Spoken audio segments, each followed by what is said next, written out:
Dude, what's the process of pulling a body out? It's rough, man. That's It depends on how and where the body. So we have some friends that run Adventures with Purpose YouTube channel. They're rescue divers, and their whole niche is solving cold cases by diving in bodies of water where the person was last seen. And usually they'll find their person's car, and in a lot of cases they'll find the body in there. So that's a body underwater, right? You work with law enforcement, you pull it out. A plane crash is a whole different story because body's no longer just there. right. Bodies everywhere. So that one is going to be, it's going to be rough, man. It's a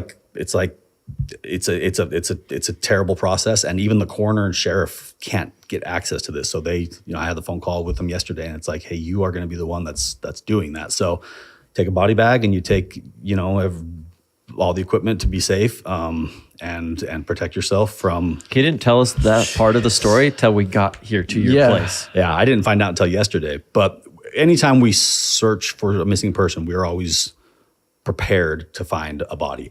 If you find a body in a missing person case, everything stops. The whole world stops, and you have to wait for law enforcement to come in, and then Now they show up. Then they show up, but even then, in most cases, they would require us to extract the body because they're not able to do it. So that's a meaningful thing for us, and I'll tell you the reason why on this plane crash one. Dude crashed his plane 2 weeks ago. Older guy, beautiful family, has a wife, has 3 kids. He was retired. Terrible accident, crashed into a mountain. Well, all the finances were in his name. So when he died, his wife went down to the bank, was like, hey, my husband died. Like, he was in this plane crash. I need to get access to the bank account. And the bank's like, no, you can't. We need a death certificate.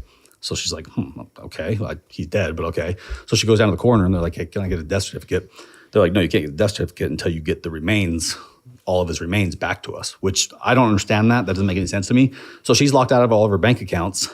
Forest Service and NTSB want her. She's responsible for paying for the plane cover because there's no insurance. Jeez. It's $50,000. She doesn't have $50,000. So she's stuck in limbo for weeks at a time. The family started what really got me was the family started a GoFundMe for $50,000 to raise the money for it. And when I looked at it a couple days ago, it was like $1,500.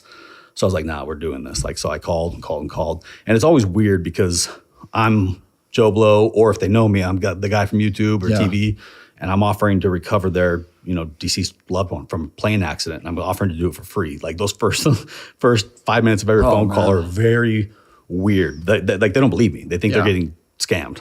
Once they do believe me, then they don't truly believe that it's happening. Like, they become like a little, kind of come into shock a little bit.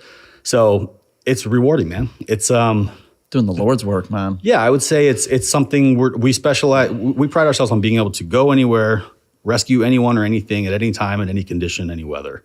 And we are starting to get really good at it.